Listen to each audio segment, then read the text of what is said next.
د ګشنیز په وسیله مو پښتورګي پاک کړئ. سلام او نیکې هیلې ښه راغلاست زموږ فیسبوک پاڼې ته او یوټیوب چینل ته. هیله ده چې زموږ صفحه لایک او سبسکرایب کړئ. د ګشنیز په خوړلو سره صحت ته روغتیا او ښکلا ورکړئ او د ډېرو ناروغیو علاجونه وکړئ. دڼیا چې ګشنیز هم ورته ویل کېږي او په طبیعي نړۍ کې ورته د صحت د خزانې نوم هم ورکول شوی دی چې ډېره ښایسته او خوندوره بوټی دی. ګشنیز چې همداسې وخوړل شي ډېرې ګټې لري. ګشنیز خوړل یو ډول خوند لري او کله چې نورو خوراکي توکو سره یو ځای پاخه شي بیا یې خوند نور هم زیات شي او د نورو خوراکي توکو ته هم خوند او رنګ وربخي. په همدې خاطر خو ګشنیز ته د صحت د خزانې نوم ورکول شوی دی. ګشنیز ډېر ساده بوټی دی اما رنګ او خوند یې ځان ته ښکلا لري او د صحت لپاره هغه ټول ویټامینونه لري چې د صحت ورته ضرورت لري لکه ویټامین A، ویټامین B او ویټامین C. دې سره هم کلسیم، پتاشیم، مګنیزیم هم لري. د ګشنیز ګټې: صحت ته آرام او دماغ ته سکون وربخښي. د سرطان د ناروغۍ مخه نیسي. معده پیاوړې ساتي. قبضیت ختموي.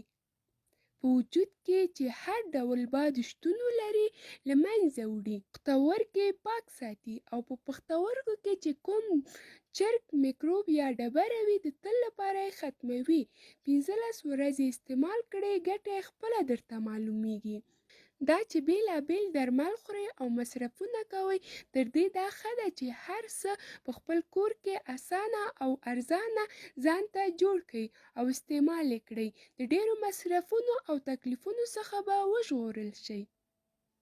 د ګشنیز په وسیله مو پښتورګي پاک کړئ. تګلاره: لومړی څه اندازه ګشنیز راواخلئ او پاک یې ووینځئ. بیا یې میده کړئ. وروسته میده شوی ګشنیز په اوبو کې د 10 دقیقو لپاره وایشوئ. د 100 دقیقو لپاره یې پرېږدئ چې یخ شي. وروسته یې تر یو پاکې صافي وباسئ یا یې فلټر کړئ تر څو د ګشنیز خالصې اوبه پاتې شي. د ګشنیز خالصې اوبه په یخچال او یا هم یخ ځای کې کېږدئ او یو ګیلاس د ورځې ورڅخه وڅښئ. انشاءالله څو ورځې وروسته به یې پایله په خپله ادرار یا تشو کې تاسو ووینئ. دویمه طریقه: هغه نجونې او هلکان چې د ویښتانو د تویېدو له ستونزو سره مخامخ وي هغې دې دا طریقه استعمال کړي.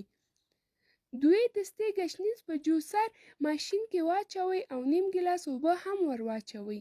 جوس ورڅخه جوړ کړئ.